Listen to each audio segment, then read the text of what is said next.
Hi, everybody. Welcome to the Transgender School Podcast, episode 24. That's 2 years. Congratulations. Happy anniversary. Woohoo. Thank you. Thank you. Thanks for coming back, everyone. Yeah, thank you to all our listeners and viewers.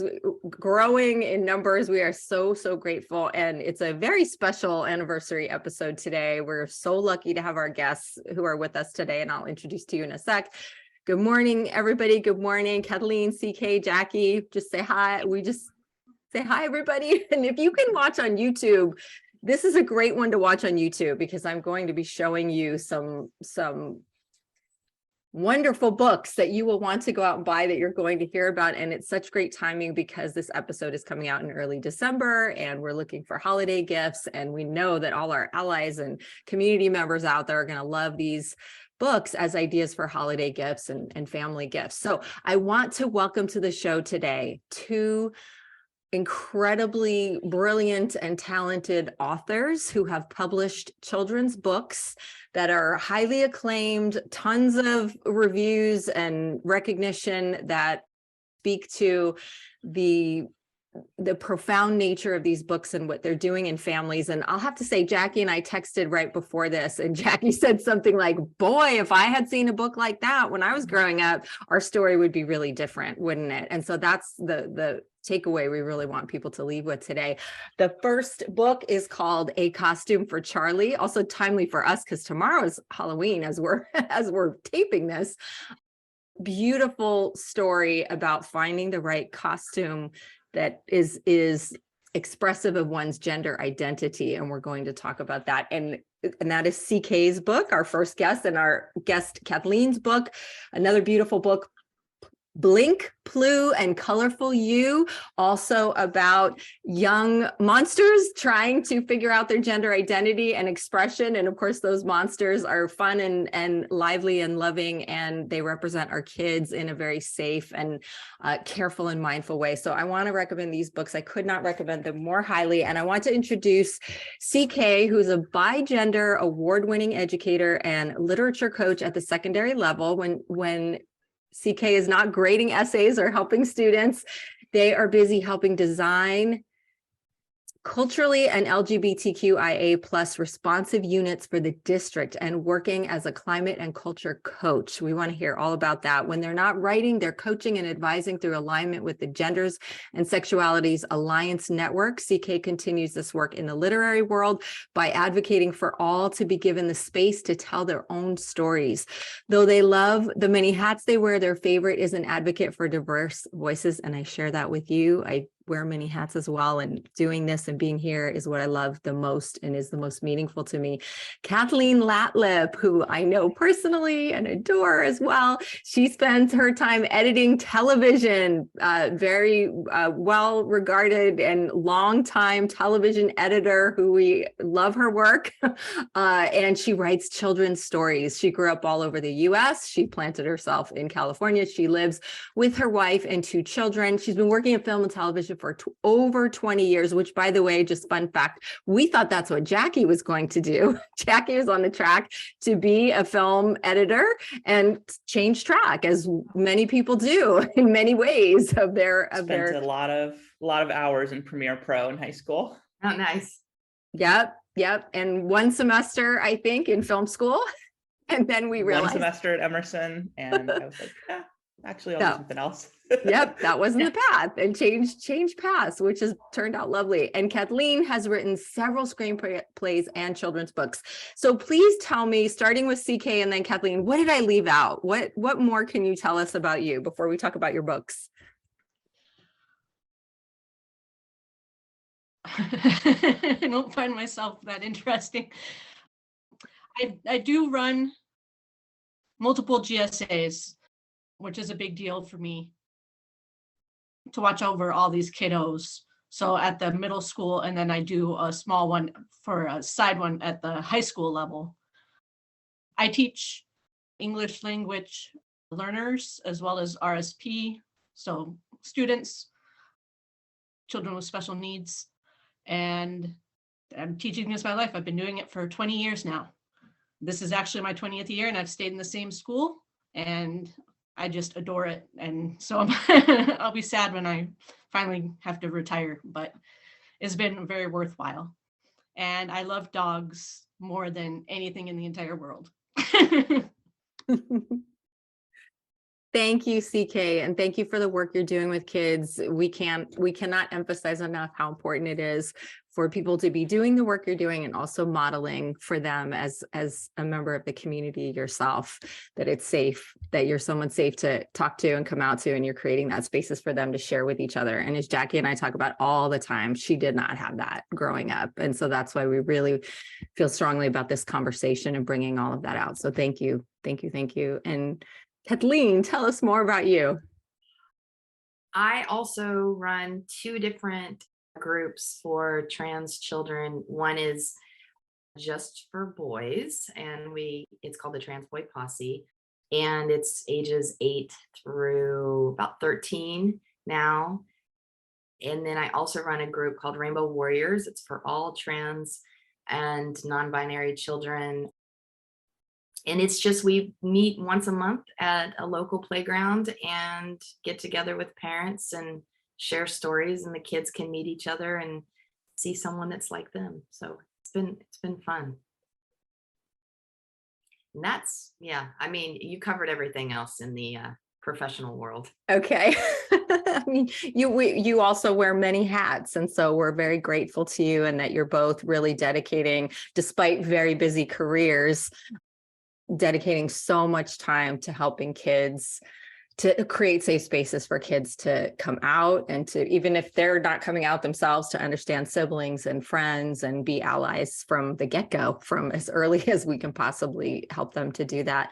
So let's talk a little bit about each of your books, and then we will, I think, move into some of the more broader topics that we want to talk about around the content of what's in your books and the content that we talk about on this podcast. So I'll just keep going back and forth in different orders. So let's start with Kathleen's book, which I'm a huge fan of, Blink and Plue and Colorful You. Now, Kathleen, tell us, can you give us, like, without giving it away, but a little bit of the story and what inspired you to write this story? Yeah.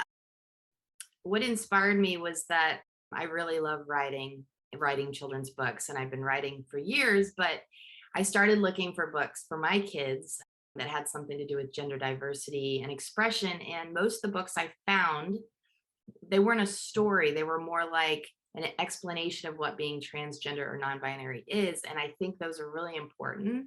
But my kids tend to like stories more. And those are the ones that they request me to read over and over again. So I was like, I'm going to write one. And then just about the story, my little synopsis is, when 3 young monsters realize that their outsides don't reflect who they are on the inside, they begin a search for their own identity and find encouragement and acceptance along the way. Because it was important to me to show how their community responds to them coming out in an accepting way. Mm-hmm. And there's some realism there with that. It's not immediately accepting. There needs to be some education and some conversation. Right. So it really, I think it walks us through, kids through the steps in a very wonderful way. Yeah. Thank you, Kathleen. So CK, let's hear about A Costume for Charlie, which is, I'm so happy that both of your books really explore gender expression as well as gender identity and all the complexities of that. So please tell us whatever your synopsis of the book is that you like to share and what inspired you to write it. For Charlie, it's just about finding a costume that represents their bigender identity, because a lot of people don't understand what being bigender is. And I based it on what I actually did when I was younger. Now, I did in Charlie has their own agency and they take care of their own stuff. But when I was about 11, 12, someone helped me to make a costume that represented me being both a boy and a girl, because I wanted to show my friends kind of like who I was, that it goes more beyond than just being like always called tomboy. So yeah, so then I was like, oh, if I'm going to write about it to help people to understand, then what I can do is write for my actual true story, which is what I decided to do. And I noticed that Charlie is spelled with a Y, which is, I mean, there's just a great lesson in that as well, right? Is that I think more and more mindful parents are choosing names that are less gendered and saying, well, my child can, of course, decide to change their name at any point, but why not go with something that doesn't pin them down? So, and also that Charlie is a child of color, and I assume that that was an intentional choice. Do you want to speak to that a little bit? Yeah, well, I basically was Alejandra, my wonderful illustrator, and I never met, but she was through Sharita, do you care what color? And they both were like, do you care what color? And I'm like, no, but I would rather not be white.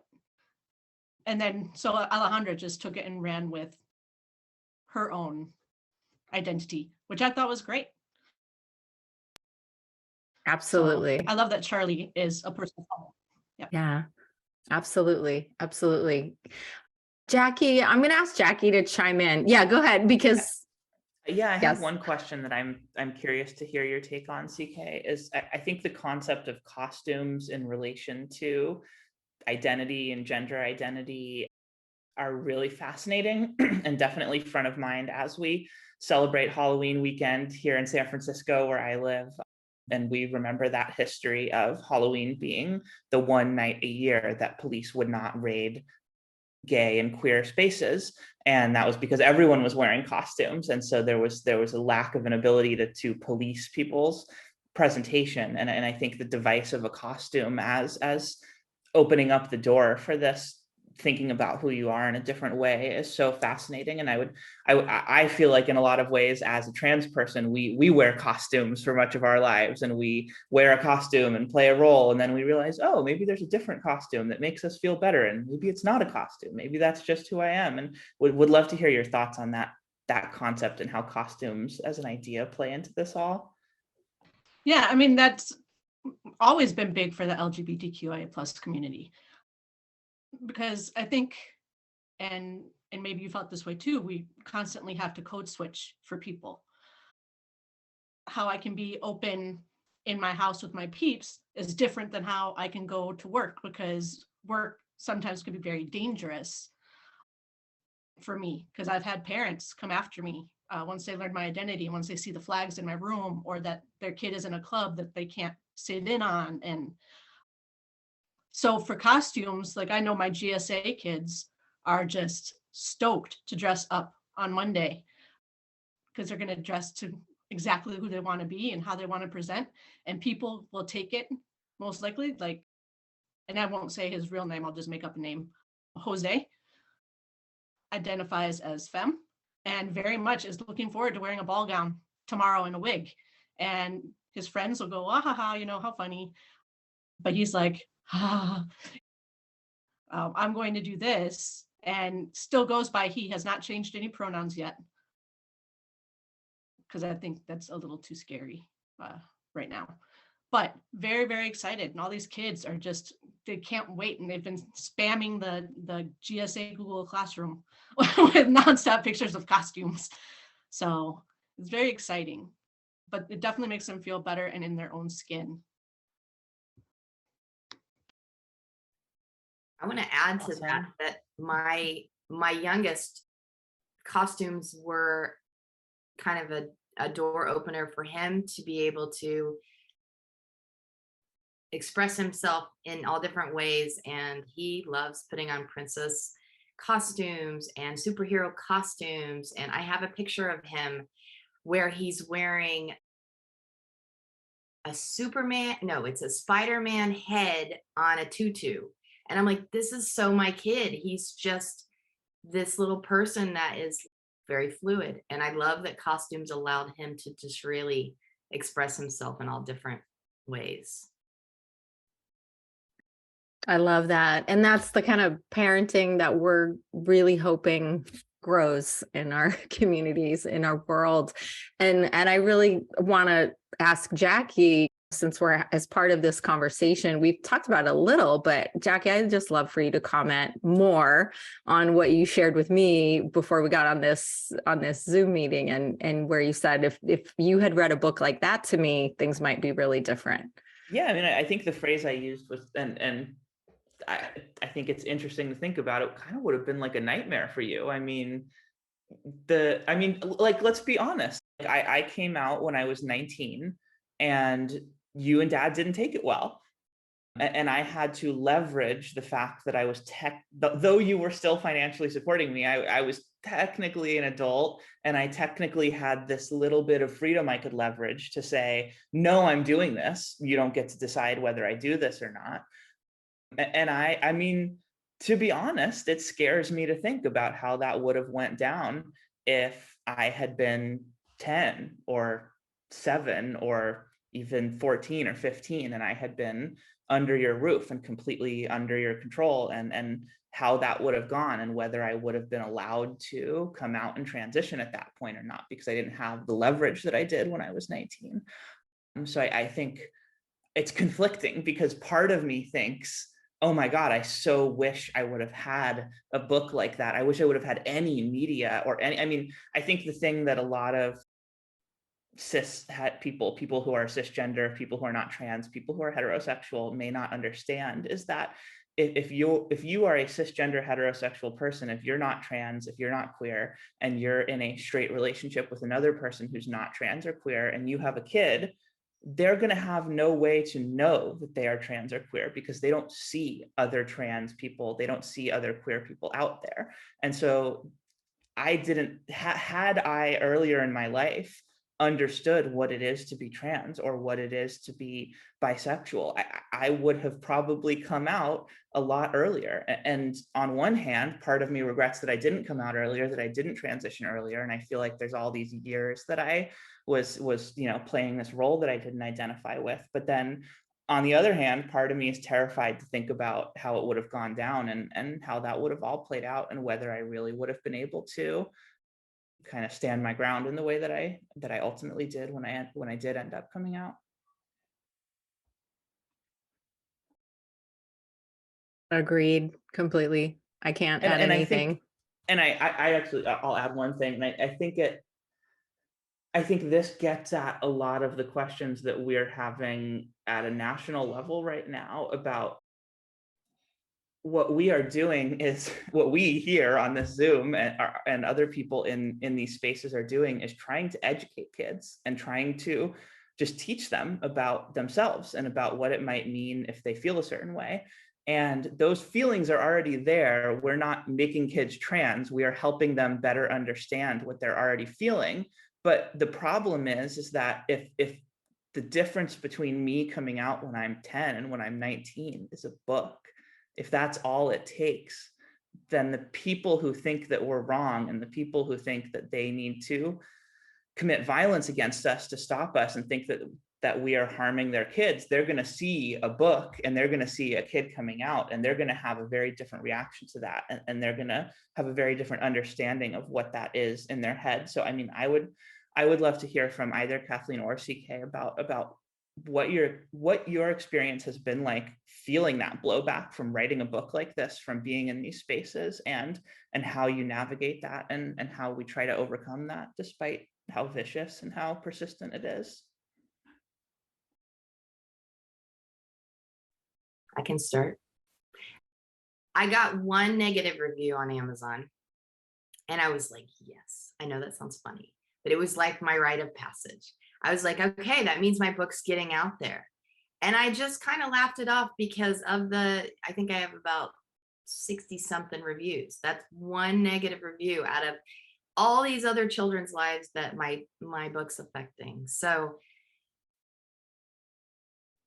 yeah, at this point, I haven't gone up against anything super negative toward my book, which I'm happy about, but knowing that it's reaching out, it's getting its claws into everybody is important, because then it shows it's spreading the word. So maybe in a year we can ask that same question and see how I address that. But I think it's also different. I mean, there's definitely negative people out there that think we're trying to make their children trans or non-binary, and it's not that way. We're creating an open door for children to see themselves and to love themselves so that they don't grow up loathing themselves. They grow up realizing that they are accepted and loved. They can be accepted and loved in the bigger world, and that it's not something they have to hide. And I think that's more important than keeping them closeted. Well, for me, when my book came out, all of a sudden, even if they were verified purchases, people couldn't review it. Amazon kept shutting down and saying there's too much activity. And according to the people who are managing the book, that meant probably a lot of people were spamming it with horrible messages, even if they maybe just verified so that they could then just return it after spamming me. And then Beaming Books posts, in the first week and a half, it would get quote tweeted and the people would say #groomer, which is like, do you know what grooming is? Like, so I had that. But otherwise, everyone's been really supportive, and I've gotten a lot of great reviews. I'm still trying to understand reviews. Like, I'll get like amazing compliments and then they'll be like 3 stars. I'm like, okay, but you said nice things, so I'll take it as 5 stars. But yeah, Amazon keeps on restricting Charlie because it's still under attack. I think that point about Amazon restricting it is super fascinating, and we've dealt with something similar. And I know, Mom, you've spent a lot of time trying to negotiate with Facebook and try to get them to let us run ads because our ads are deemed like social issue related or whatever. So they keep taking them down and saying we're not allowed to run them, which is fascinating. Yeah. I wondered that when Kathleen was saying she only got one. Here's what I think Jackie is saying, or what I want to say for sure, is that we recognize whether or not you're hearing that negative feedback, you have put yourself out there in a way that may subject you to harsh criticism, to cruel comments, to all sorts of things, which we have been subjected to, but only in the online world. To Kathleen's point, nobody says anything to our face. Nobody would. But in the online world, people are safe behind their computer, and people have written horrific things and even threatening things to us because of the way we put ourselves out there and the public nature with which we do it. And so, Kathleen, maybe Amazon has been able to screen so that you haven't seen that, and CK is picking up on that's happening to kind of protect us. You're subjecting yourself to that. And you even said, in a year, we'll see. People may find you, the trolls may find you, and they're out there. And I can't imagine what they get out of doing this, but apparently they feel that they're somehow protecting children, which doesn't make any sense to both of your points about how your books are to help kids understand and love themselves and see who they actually are and find language to express that. It's not making anyone anything that they're not identifying with already. So I think our audience knows that, is very well aware of that. But it's important to remind people that those of us who are in these spaces, as Jackie said, do subject ourselves to the potential of that. And we need support. We need allyship, and we need help to figure out ways to avoid that and to be able to get our message out there and not be censored and criticized and threatened. And it's a challenging time.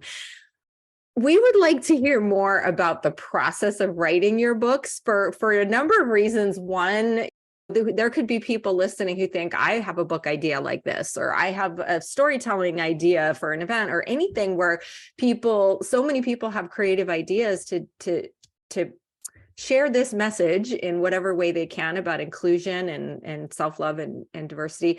So what was the process like of writing your books? How did you get support? I know, Kathleen, if you don't mind me saying, I was blessed and had the opportunity to take a look at your book before it was published, and you asked for feedback. And so I really, really respected that you were kind of really getting some beta readers to give you some helpful feedback, which you took into account. So what was that whole process like? And what would you say to someone out there who might be listening, who wants to also write a book, both of you? So for me, it was really important to have children who are trans and non-binary read my book, because I am not trans and non-binary. And so I know that I am speaking for them, which is a very sensitive topic right now. But as someone who's an ally, I wanted to be a voice for the voices that aren't able to speak for themselves yet because they're too young. And my process was basically several versions. And I sent it out to different groups that are filled with trans families. And I actually started writing, and I didn't realize that there's a special way to write rhyme through meter. And I'm a self-published author. A lot of self-published authors just put their books out to the world not knowing how to correctly rhyme, and they actually read really, really badly. I hate to say, but it's true. And as I was writing my story, I ran into this teacher. Her name's Kathleen Latlip, which is crazy because she has my same last name before my last name was changed. And I'm like, we might be distant relatives. Anyway, she's a master at meter. And so I studied her YouTube videos, and I had to rewrite my entire story to make it work. And in doing so, it evolved and became a better story, and it flowed better. And then I sent my story to my best friend because she's an illustrator. She didn't have time to do it, but she gifted me with an illustrator friend of hers, and his name is Gert Hertwestine. I struggle with his name because he's from Belgium, but he was brilliant. He was amazing to work with, and he took some of the illustrations that my son had drawn of little monsters and created monsters based on my son's drawings. So that was really cool to see that evolution happen. But yeah, so then now the book is out there, and I'm so it's like amazing to see something, because I have several stories that are not published. They're just sitting in my computer and they're alive in my head, but it's great to actually have the book in your hand and be able to see it and see people react to it. It's amazing. Yes. Thank you for sharing that, because it's very inspiring. And it's also a reminder that it's okay to take your time, and there may be a learning process involved. And very often we're inspired with an idea and a passion for sharing a message, but then we have to kind of slow down and take the time to learn how to rhyme and meter and all the things that you did, and get feedback from the folks who are going to be reading, who were actually addressing and speaking for. And so you did that. You really did your due diligence, and the result is just spectacular. And I know, Kathleen, your book has made it to several like #1 spots on some of the lists, and I'm just so happy for you. And it shows that it's worth it to put in the time and the work to really get it right. Thank you. I appreciate that. Yeah. It took over a year for sure, if not longer, to get that to where it is. And a lot of people are just pushing books out, and you can tell by the quality that they're not taking the time. Exactly. And on that note, I am blown away by the quality and beauty of A Costume for Charlie as well, which everybody has to read. So can you tell us about your process, C.K? Yeah, so I was out in my private life, but because of stuff that happened with GSA and backlash from parents and everything, I was closeted in my professional life. But during pandemic, someone outed me in my professional life.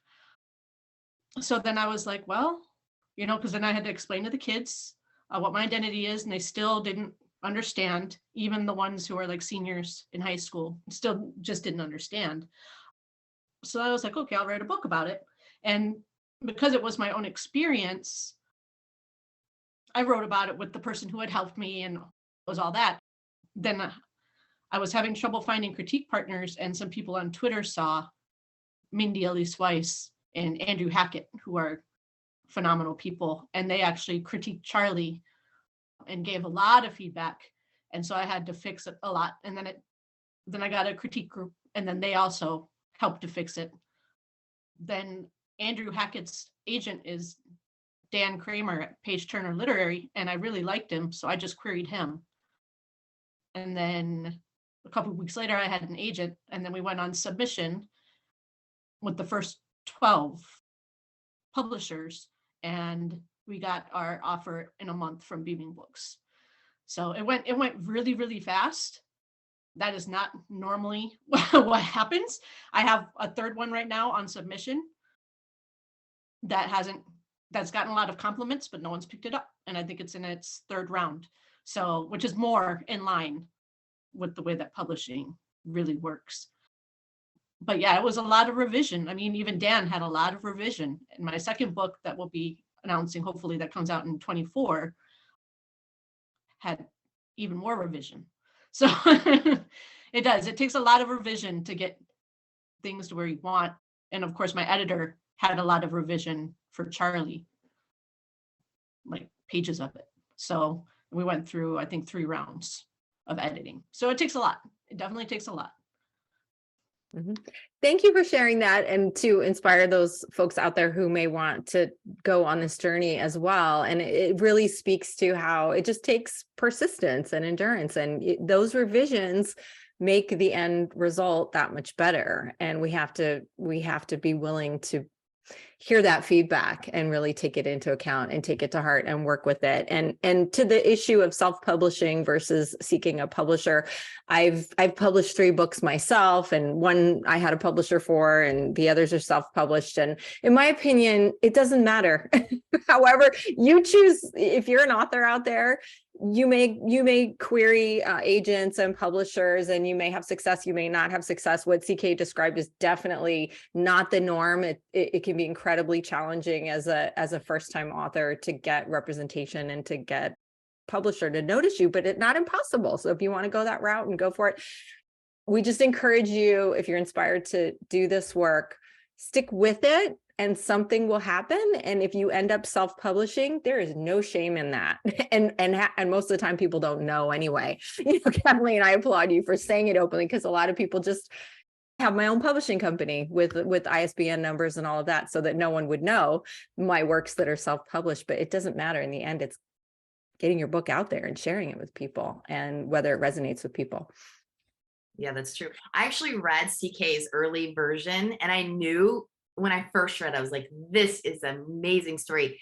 But I think their process went so quickly because it was a story that needed to get out there. So people read your story and were like, this book needs to be out there. So that's why why you've had so much success, and I applaud you for that.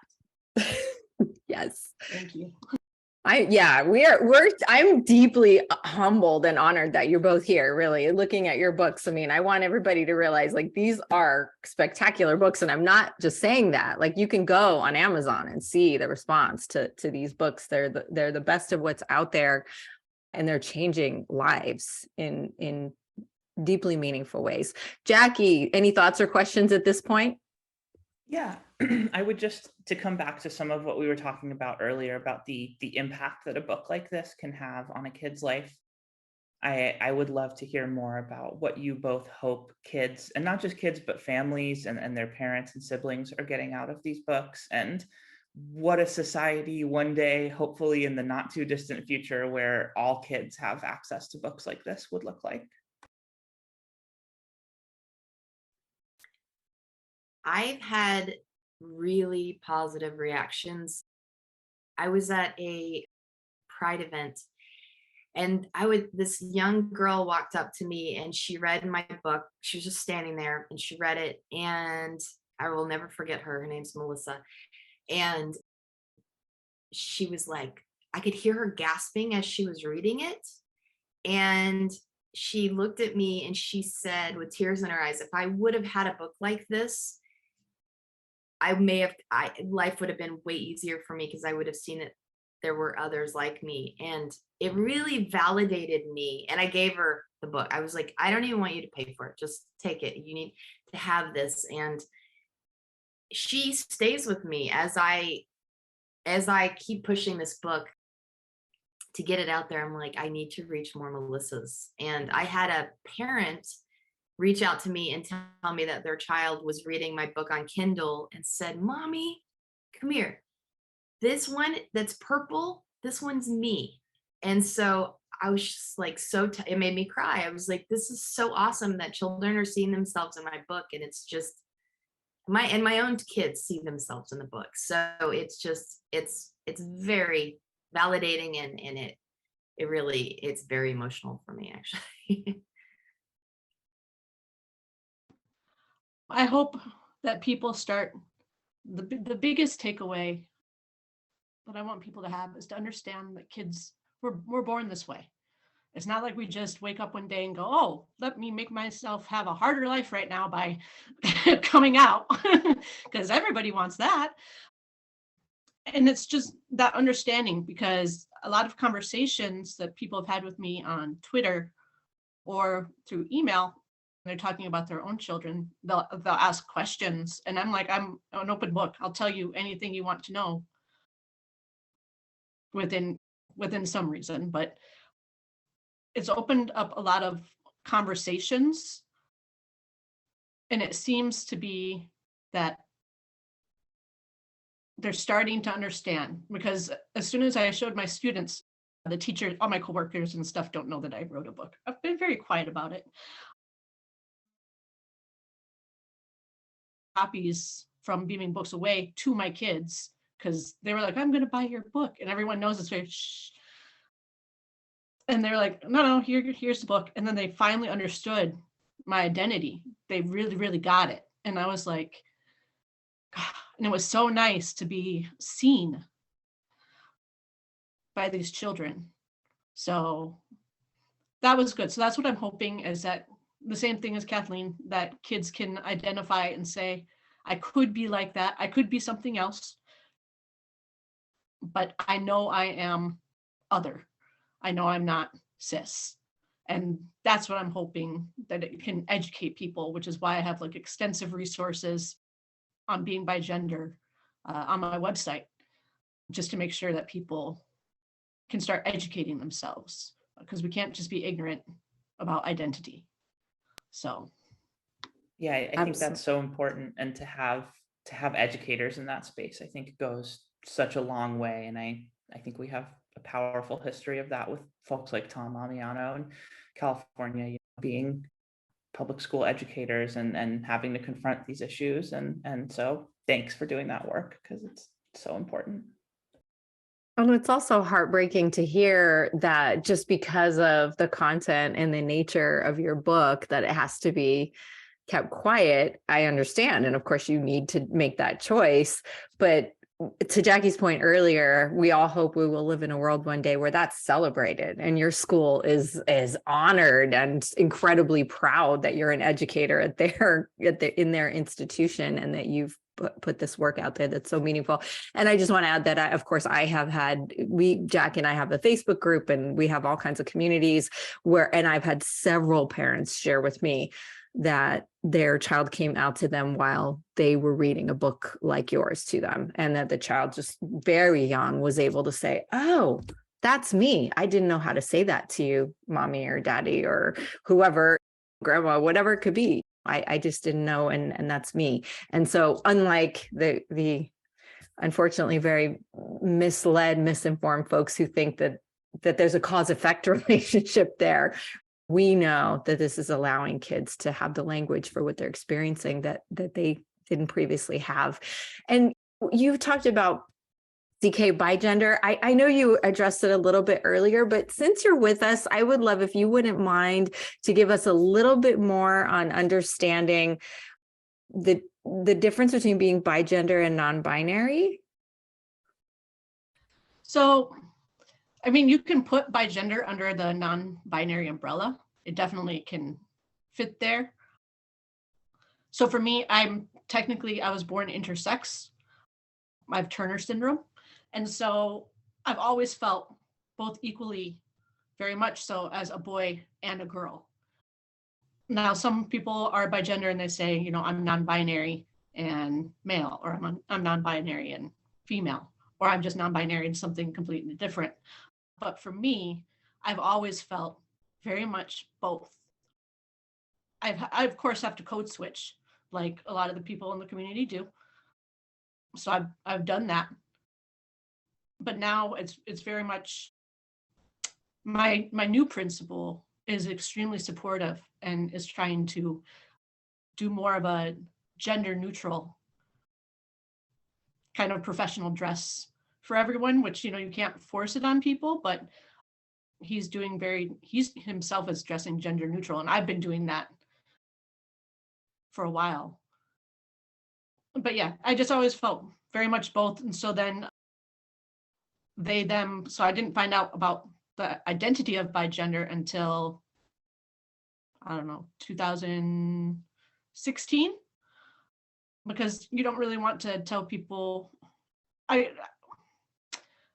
When you tell people that you're intersex, they automatically go to you having a certain body part that I do not, because intersex has multiple ways that you can be intersex. So then it was just easier to say bigender. And then that could somewhat explain, I would just say both boy and girl. And then that's why I like they, them, because then it's not people, you know, getting all mixed up. I don't force people to, I mean, I get so excited when people use my pronouns, but at my work, it's hard to, they've always called me she. So it's hard for them to make that switch. They're trying, but I'm not like mean about it. It's just like, you know what, we're going to make mistakes. That's what happens. It's okay.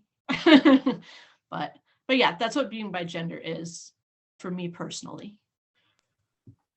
Thanks for sharing that. I think the concept of code switching is such a fascinating one, and I would love to get into that a little bit more too, because I think that's a really unique, at least as far as it comes to gender, that is a really unique experience for trans people. And I definitely relate to feeling like I can get more respect, often in the workplace, especially, I can get more respect from a cisgender man than a cisgender woman would.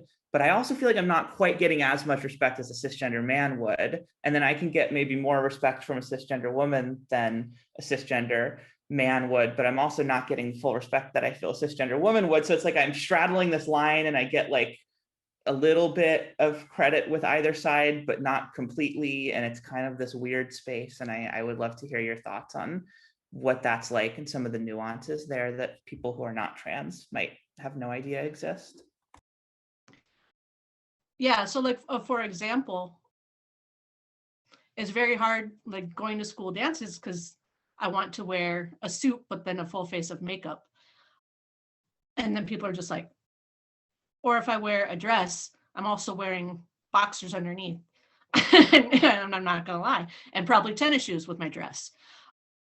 And so it's that kind of thing, whereas before I always had to dress feminine, like people expected to see me every now and then in a skirt or wearing full makeup and stuff like that. So I lived up to that expectation because I wasn't out at work. So it was like, okay, I'm gonna code switch for all these people. But then when I get home, it's very gender neutral clothing.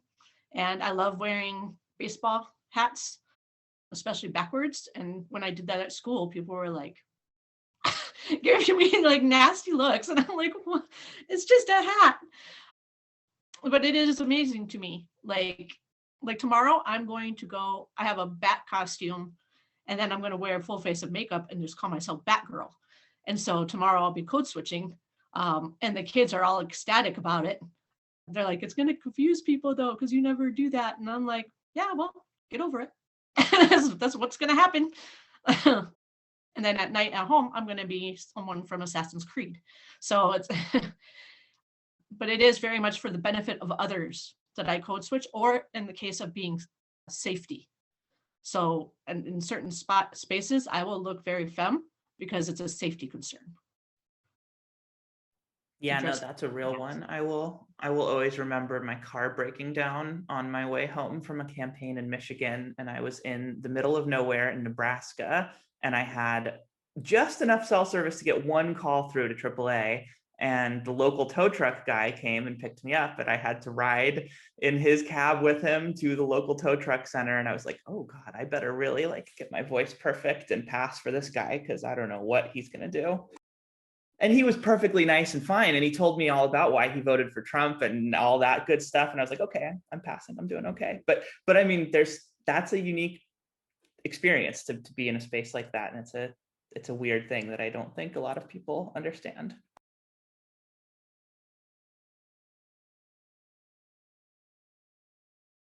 And I know, oh yeah, and I know it's different, but Kathleen, you, I think, can speak to this from the standpoint of being married to a woman. You're cisgender, but when I see you out in the world at the things we've been at together, you're very quick to say my wife and really share openly about your family, and that you're married to a woman and raising two kids together. And so you probably have to navigate that as well sometimes. And maybe, I don't know, I think people have this stereotype that, well, you're in the Hollywood world and everybody's accepting, but you probably had situations where you have to consider, is it safe to share this, that this is my family? Work-wise, I've been very open. And actually, it's funny because I think I've gotten hired on certain jobs because I'm a lesbian, and I'll take it, because there'll be other queer people at work who hire me. And I always look to hire also queer people when I'm looking to hire. But in my home life, it was not home life with my wife, but my family life outside. Yes, it was very hard as far as protecting myself. And my wife and I were in Morocco on a job. I guess this would fully answer your question. We were in Morocco and we went out into the town, and our driver told Rochelle, my wife, that we could not hold hands. We had to be very careful, because he basically said that we could get beaten. So that was a real situation for us to try to had to pretend that we were just friends for the night, because for safety purposes. Yeah, I think it's important for people to hear these stories, and some people are naive and, oh, no, everything's fine now. Everybody accepts everyone now. And that's absolutely not the case. So gosh, I feel like we've covered most of what we were really hoping to get to in this conversation. And I'm so grateful, Jackie and I are so grateful that you've both been so open with us and shared so much about your books and your lives and yourselves and why you're doing this incredibly important work that you're doing. Is there anything that either of you would want to say and share with our audience that we haven't provided an opportunity to say or share? I know, just take a second to think about that. I know it's very open-ended. Kathleen. Yeah, I would say for anyone out there who's transgender, non-binary, queer, all the things, just be you. You do you, and don't worry about what other people think. And I think that was something that took me a long time to figure out. I would say, don't worry about what people think. Don't worry about what other people say God thinks, because that took me a long time to realize that my relationship with God is mine, and I choose to believe in a loving God. And I think a lot of queer people struggle with that because they're hearing that God hates them, and that's not what I believe. And I believe that God created all colors of the rainbow, and that each one of us is here for a purpose. And then the other thing is, and I said this at a meeting once, that it's important to find your tribe, and that family doesn't have to be blood. You need to find people that love and support you for who you are, and toxic people, because you don't need people in your life that make you feel bad about yourself. And I think that's hard when it's family, but sometimes you just have to let those people go. And I had to learn that the hard way. It took me a very long time to let some people go in my life. but there's only so long that you can beg people to see you. And then if they're not seeing you, you just I just had to say, this person isn't seeing me, they're not respecting me, and I have to let them go. And it's painful, but I have to say, since I let certain people go, I've been much happier mentally. So that's all my advice. Excellent advice. Thank you, Kathleen. Yes. Yeah, no, I completely agree 100% with everything Kathleen said. But also to the community, your identity doesn't have to look the same as someone else's identity. So if someone comes to me and says they're bigender, I don't expect them to sometimes wear makeup and not want to wear dresses and to code switch just like I do. However, your identity is for you. You don't have to model it on somebody else. Okay. So if someone is trans, they don't have to be like RuPaul. Like they don't have to do anything like that. So that's the biggest thing, because that's what my kids do a lot in GSA. They'll be like, oh, well, I only like girls. So because I'm a lesbian, I have to have my hair short. No, you don't. If you're non-binary, you can have hair down to your ankles and always wear makeup. So it's because it's how you feel on the inside. Now, obviously, we can express ourselves with gender expression for the outside, but that is the biggest thing that I've been talking to my kids this year about is your identity does not have to match this other person's identity, even though you're underneath the same umbrella and you're identifying as the same thing. Because there's a lot of comparison. And I do feel like sometimes the community attacks people who don't fall in line. Like if you say that you're a certain thing, oh, if you don't look like it, are you really? Which is too bad, because we should all be united and not fighting about what it's supposed to look like for someone else. So silly. Yeah, that's a good point. If you don't want someone to police your identity, don't police other people's identities. And last, but certainly not least, remind everyone who's listening where they can find your books. And if you have websites you want to plug, any other projects like that, do one last plug before we wrap it up. Okay, my book is on Amazon.